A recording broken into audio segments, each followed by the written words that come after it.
আসসালামু আলাইকুম। ওয়ালাইকুম আসসালাম। হ্যাঁ আপু, কেমন আছো? জি আলহামদুলিল্লাহ ভালো আছি। আচ্ছা, প্রথমে তোমার নামটা জানবো আর তোমার দেশের বাড়ি কোথায়?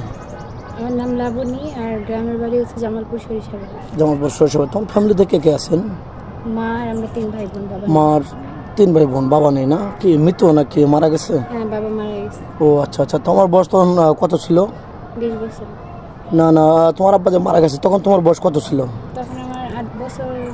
8-9 বছর। হ্যাঁ। ও অনেক ছোট ছিল না? জি। আব্বার কথা মনে পড়ে না? হ্যাঁ পরে। আচ্ছা, আমাদের ক্যামেরার সামনে অ্যাকচুয়ালি কী জন্য আসছো? বিয়ে শাদীর জন্য নাকি আর্থিক সহযোগিতা লাগবে, কোনটা?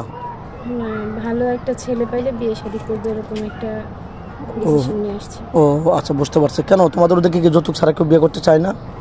না, আমাদের গ্রামে যৌতুক ছাড়া বিয়ে করে না। ও ঠিক আছে। তো অনেক প্রবাসী ভাই আছে, এই ভিডিওটা পাবলিক হচ্ছে, দেশ প্রবাস থেকে দেখছে।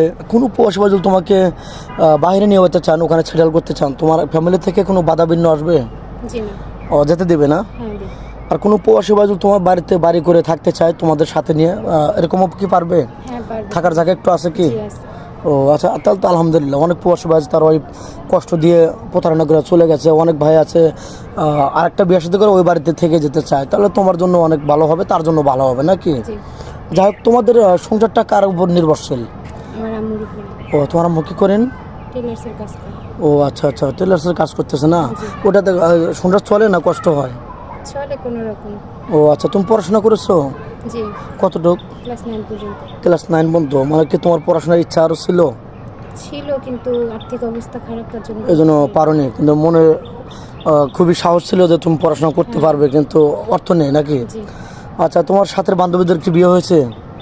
হ্যাঁ হয়েছে। তোমার মন চায় না যে আমি বিয়ে শাদী করে সুখে সংসারে ঘর বাঁধবো, স্বামীর সাথে হাসে গেলে ঠাট্টা, মানে মানে অ্যাকচুয়ালি সবাইকে নিয়ে ভালোভাবে চলবে, এরকম তোমার মন চায় না? মন তো চায়, বাট গরিবের জন্য তো সব স্বপ্ন আর না, পূরণ হয় না। না, অ্যাকচুয়ালি রাইট বলছো। আচ্ছা, তোমার কি যৌথ ফ্যামিলি ভালো লাগে না সিঙ্গেল ফ্যামিলি ভালো লাগে? যত ফ্যামিলি। এমনটা কেন? সবাই তো এখন শুধু স্বামীকে নিয়ে বিজি, স্বামীকে নিয়ে ব্যস্ত থাকে, তুমি আবার সবাইকে চাচ্ছ, পুরো ফ্যামিলি চাচ্ছ। বললাম তো সবার স্বপ্ন তো আর এক হয় না। আমি চাই যে আমার ফ্যামিলিতে সবাই থাকবে, শ্বশুর শাশুড়ি ননদ দেবর সবাই থাকবে। আচ্ছা, তোমার একটু ভালো ফ্যামিলিতে আমাদের দ্বারা বিয়ে হলো, তোমাকে যদি কোনো পোষ হয়ে বিয়ে করে বাড়িতে রেখে যান শ্বশুর শাশুড়ির কাছে, তুমি কি দুর্বলতার সুযোগ নিয়ে তাদের সাথে খারাপ আচরণ করবে কিনা?